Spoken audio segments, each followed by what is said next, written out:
देखिए, जो संभल का मामला है, मेरी नजर में ये बहुत ही सोची समझी घिनौनी राजनीति के तहत ये सारा मामला है और मुझे बहुत दुख के साथ कहना पड़ रहा है, लेकिन मैं कहूंगा जरूर कि अदालत भी इस सारे षड्यंत्र में शामिल है। जब देश में कानून है जो धार्मिक स्थलों से संबंधित सन 1991 का कानून बना हुआ है, पार्लियामेंट द्वारा पास है, जिसमें कहा गया है कि 1947 से पहले की जो स्थिति इस देश में है, सभी धार्मिक स्थलों की स्थिति वही रहेगी, उसमें कोई किसी तरह की कोई सवाल नहीं उठाएगा, कोई छेड़छाड़ नहीं करेगा। और यही नहीं, उसमें रोका गया है कि अदालत भी उसमें किसी तरह का कोई हस्तक्षेप नहीं करेगी। सेक्शन 4 में कहा गया कि केवल यही नहीं, भविष्य में भी ऐसी कोई बात नहीं की जाएगी। बावजूद उसके 19 तारीख को दोपहर में पिटीशन फाइल होती है सर्वे के लिए। कोर्ट उसी समय जो रेस्पोंडेंट हैं उनको सुने बिना, उनको मौका दिए बिना, जो प्राकृतिक न्याय का एक सिद्धांत है उसको लागू किए बिना उसी दिन तत्काल आदेश करती है। और बड़े मजेदार बात देखिए कि इधर आदेश पारित हुआ और शाम तक जो है एएसआई के लोग सर्वे करने पहुंच भी गए। इससे ज्यादा और सुनियोजित षड्यंत्र और क्या होगा, घिनौना षड्यंत्र क्या होगा, क्योंकि उन्हें मालूम है कि अदालत जा रहे हैं, वहां से आदेश मिलेगा और आदेश मिलेगा तुरंत उसे लेकर वहां पहुंच जाएंगे। ऐसा वेल प्लान तरीके से होता है, बिना उसके नहीं होता। और इसीलिए मैंने कहा कि अदालत भी इससे शामिल है। दूसरी बात, और जो एक बात मैं कहना चाह रहा हूं कि चलिए, जब 19 तारीख को सर्वे हो गया तो फिर 24 तारीख को सर्वे का क्या मतलब था? और सुबह 6 साढ़े 6 बजे पहुंच गए सर्वे करने। और उसके बाद में जो हुआ, 5 नौजवान बच्चे जो हैं हमारे, उनकी जान चली गई, हत्या की गई उनकी। मैं सीधा कहूंगा, उनकी हत्या। पहले सवाल का जवाब ले लीजिए यार, इसीलिए मैंने आपसे कहा पहले जवाब आने दो, उसके बाद में जो आप सवाल पूछना। उनकी हत्या हुई और आरोप अब ये लगाया जा रहा है कि पुलिस ने गोली नहीं चलाई, जबकि आप देख रहे हैं पुलिस कैसे गुंजू करके, वो है ना पुलिस वाला यूं करके पिस्टल चला रहा और एक यूं करके चला रहा, वो ये सारी स्थिति। लेकिन पुलिस कमिश्नर ने इनकार किया है सर कि पुलिस की गोली से आपने कभी देखा है कि कोई अपराधी ये कहता हो कि मैंने अपराध किया है? सर, खुदाई का जो मसला है कि जो एएसआई खुदाई कर सकता है कि नहीं कर सकता? नहीं कर सकता। जो संविधान में जो कानून है बना हुआ 1991 का, वो किसी को भी इजाजत नहीं देता कि आप उसमें एक कदम भी रखें इस नियत से कि आप उसका सर्वे कर रहे हैं, कुछ कर रहे हैं। वो कानून पूरी तरह से रोकता है। कानून कैसे सर्वे से पता कैसे लगेगा कि क्या पता लगाना है आपको? जब संविधान ने कह दिया, जब इस देश के कानून ने कह दिया कि 1947 से पहले की जो परिस्थिति है वो उसमें कहीं भी कोई भी उस पर कोई सवाल नहीं होगा, कोई छेड़छाड़ नहीं होगी, फिर क्या पता लगाना है आपको? कौन होते हैं आप पता लगाने वाले? एएसआई कौन होता है? तो क्या इसके पीछे कोई बड़ी साजिश नजर? मैंने बताया, बाकायदा साजिश है और बड़ी घिनौनी साजिश है। और अगर ये साजिश नहीं होती तो पिटीशन पड़ा, विपक्षी को मौका दिए बिना आदेश हो गए और आदेश तुरंत लागू हो गया। यहाँ सालों साल आदेश पड़े रहते हैं, धूल चाटते रहते हैं, मिट्टी लग जाती है उन पे, अधिकारी कभी गौर ही नहीं करते। और यहाँ तो पहले से तैयार बैठने, सांझ को पहुंच गए वहां। और क्या चाहिए? षड्यंत्र कैसे होता, मिली भगत कैसे होती है, ये सब कुछ सामने है। और 24 तारीख को क्यों किया गया, इसका भी एक कारण है। 24 तारीख को इसलिए किया गया कि 23 तारीख को बेईमानी से जो बीजेपी जीत कर आई है चुनाव में, विशेषकर अगर उत्तर प्रदेश में कहूं तो 9 जो उपचुनाव में सीटें थी, उन पर में 7 सीटों पर जिस तरह से जीत के आई है, ऐसी गुंडागर्दी आपने पहले कभी नहीं देखी होगी। मुस्लिम समाज के लोगों को रिवॉल्वर से डराया गया, रोका गया। कुंदरकी में जाटव समाज के लोगों को, यादव समाज के लोगों को, मुस्लिम समाज के लोगों को वोट डालने से रोका गया। ऐसी गुंडागर्दी आपने देखी कभी? इलेक्शन कमीशन क्या था, कहां था वो? कौन से बिल में घुसा हुआ था? कौन सी रिश्वत लेके चुप बैठा था? कौन सी वफादारी निभा रहा था? जब उसकी जिम्मेदारी है देश के संविधान को बचाने की, जब उसकी जिम्मेदारी है कि निष्पक्ष चुनाव हो, स्वतंत्र और पारदर्शी चुनाव हो, क्या कर रहा था वो? इसलिए ये सब कुछ सोचे समझे साजिश के तहत हो रहा। कहा जा रहा है पुलिस की तरफ से संभल का क्या ऐसा भी आरोप? यार इन्हें तो पूछ लें दो, आपने पूछ लिया। सर, कहा जा रहा है पुलिस की तरफ से कि पत्थरबाजी की गई थी, उसको कंट्रोल करना। आप बहुत सिंपल सी बात है कि जो पत्थरबाजी का आप आरोप लगा रहे हैं, मैं मानता हूं कि पत्थरबाजी हुई है, पर शुरुआत किसने की है? वो क्यों शुरुआत हुई है? पत्थरबाजी की क्यों शुरुआत हुई है? आप जाओगे और एक धार्मिक स्थल में कानून को जो है धता बताते हुए, पैरों तले कुचलते हुए आप बिल्कुल गैर कानूनी, गैर संवैधानिक काम करोगे।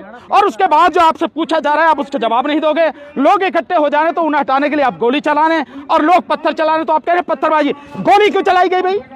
पत्थरबाजी से पहले आप इसका जवाब दो कि गोली क्यों चलाई गई। पुलिस अगर गोली चलाती है तो गोली उसी स्थिति में चलाती है जब देखे कि काबू में नहीं हो सकते, उससे पहले लाठी चार्ज होता है, उससे पहले चेतावनी दी जाती है, और गोली भी चलाई जाती है तो घुटनों से नीचे मारी जाती है ताकि जो है डर के भाग जाए या वो चलने के काबिल ना। ये एक तरीका होता। आप सीधे सीधे, यार पहले जवाब तो सुन लो, सीधा सीधा आप गोली चला रहे हो और आप कह रहे हो कि मतलब पत्थरबाजी हुई है। क्या वो जो लोग हैं दिमाग खराब है उनका? उनमें समझ नहीं है कि वो क्या कर रहे हैं क्या नहीं कर रहे हैं। इन सारी चीजों को समझो और समझ, इसीलिए मैं कह रहा हूं उसकी बाकायदा अगर निष्पक्ष जांच हो जाए तो दूध का दूध पानी का पानी हो जाएगा। पता लग जाएगी कौन गुनहगार है, किसने गोली चलाई या किसने जो पत्थरबाजी की। जांच कौन करेगा? आपको विश्वास किस पे? नहीं, मुझे किसी पे विश्वास नहीं, मैं जानता हूं नहीं होगी जांच, बिल्कुल नहीं होगी जांच, मैं जानता हूं। वही सब कुछ करने वाले हैं। ये तो तुम जाके पता लगो, ही तुम्हारा काम है, मेरा काम नहीं। ईंट पत्थर कहां से आए? रामगोपाल की हत्या हुई थी तो योगी सरकार ने मुआवजा दिया था। अभी 5 लोगों की मौत हुई है, कोई मुआवजा का ऐलान नहीं हुआ है। फिलहाल यहाँ भेदभाव कर रही है मुसलमानों से। यार किसका जवाब दूं? आप 4-4 पूछ रहे हो, इसलिए मैंने कहा एक व्यक्ति सवाल पूछे उसका जवाब देता। पूछो, आप पूछो। रामगोपाल में बराइच की जब हत्या हुई थी, बराइच में जो रामगोपाल की हत्या हुई थी तो योगी सरकार ने मुआवजा दिया था। अभी 5 लोगों की मौत हुई है, फिलहाल अभी मुआवजे का कोई ऐलान नहीं हुआ। तो जो वो रामगोपाल मरा था वो उनकी नजर में हिंदू था, उनका आदमी था, और वो जब भगवा झंडा फहरा रहा था मस्जिद पे या घर पे जाके तो वो उन्हीं का आदमी था ना। तो अपने आदमी को मरवा के दंगा करवा दिया तो उसको जो उन्हें वो देना ही देना था मुआवजा। ये मुसलमान मरे, और मुसलमान की कीमत क्या है? मुसलमान की, दलित की, ओबीसी की, इन आज की जाति में जो सत्ता में बैठे इनकी नजर में कीमत क्या? कुछ नहीं। इसलिए इन 5 को जो है मुआवजा नहीं। और आरोप इन पे यह भी लगा हुआ कि भैया इन्होंने पत्थर चलाए और पत्थर चलाने में दंगा किया इन्होंने, तो किस बात का इन्हें मुआवजा मिलेगा? 400 से ज्यादा की FIR हुई है, गिरफ्तारी हुई है, कैसे देखते हैं आप? नहीं, कैसे क्या देखते हैं? FIR होनी चाहिए, लेकिन FIR दोनों तरफ से होनी चाहिए। FIR दोनों तरफ से होनी चाहिए। FIR इधर से भी और FIR उधर से भी। एक तरफा कार्रवाई नहीं होनी चाहिए। इसलिए मैं कह रहा हूं निष्पक्ष जांचों पर। मैं जानता हूं कि निष्पक्ष जांच होगी नहीं, क्योंकि वही अपराध करने वाले हैं, वही FIR करने वाले हैं और वही फैसला करने वाले हैं। तो कहां से होगा? लेकिन सर जो सर्वे करने गए गिरफ्तार कर लिया गया, जिस सदर ने प्रेस कॉन्फ्रेंस करके पुलिस की पोल खोली थी, आज उसे भी घसीट कर पुलिस ले गई। क्या कहेंगे आप इस पर? आप दोबारा से सवाल कीजिए। जो मस्जिद के सदर थे संभल के, शाही मस्जिद के, उन्होंने प्रेस कॉन्फ्रेंस किया था, उसमें पुलिस की नाकामी और क्या कहते हैं कमियों को गिनाया था।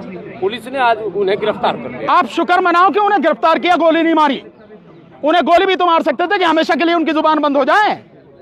ये होगा जब शासन करने वाले लोग संविधान को नहीं मानते, कानून को नहीं मानते और अपनी तानाशाही और गुंडागर्दी दिखा रहे, तो तब ये सारी चीजें होंगी। इसीलिए तो मैं कह रहा हूं कि कोई निष्पक्ष जांच नहीं होगी, कुछ नहीं होगा। और वैसे भी इस देश में मुसलमान की और दलित की कोई कीमत है नहीं। सर, मेरा 2 सवाल है। पहले की सांसद इमरान प्रताप गढ़ी ने कहा है कि योगी जी ने संवेदना तक व्यक्त नहीं किया है। दूसरी बात की आज CM योगी जी ने कहा है कि संविधान के अंदर समाजवाद और सेक्युलरिज्म नहीं है। इस पर क्या कहेंगे? नहीं, किसने कहा है? योगी ने। योगी जी ने कहा। तो योगी को संविधान पढ़ना चाहिए। अब पढ़े नहीं है तो मैं क्या करूं भाई? देश में जब अनपढ़ लोग राज कर रहे हैं तो उसी की वजह से ये सारा सब कुछ है। संविधान में बाकायदा समाजवाद शब्द लिखा हुआ है, सेकुलरिज्म लिखा हुआ है, धर्मनिरपेक्षता लिखी हुई है और ये प्रस्तावना में लिखा हुआ है। एक बात तो ये रही।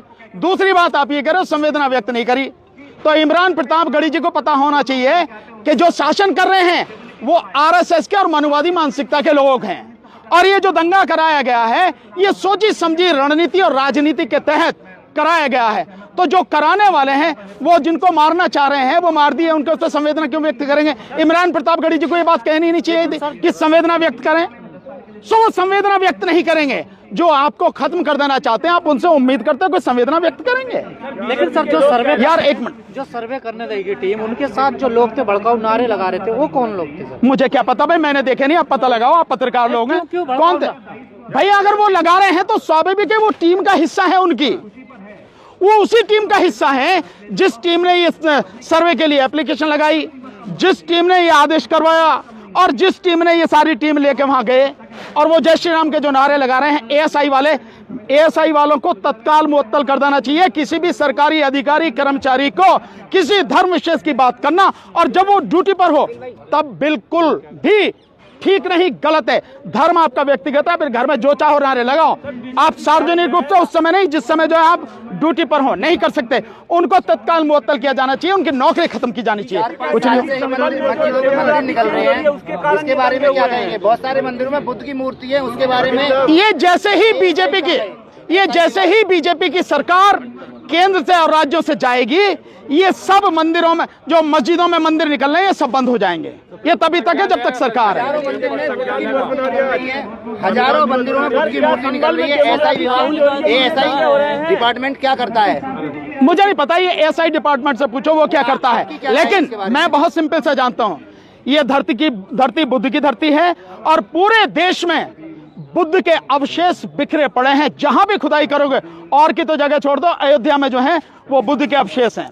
ये सारा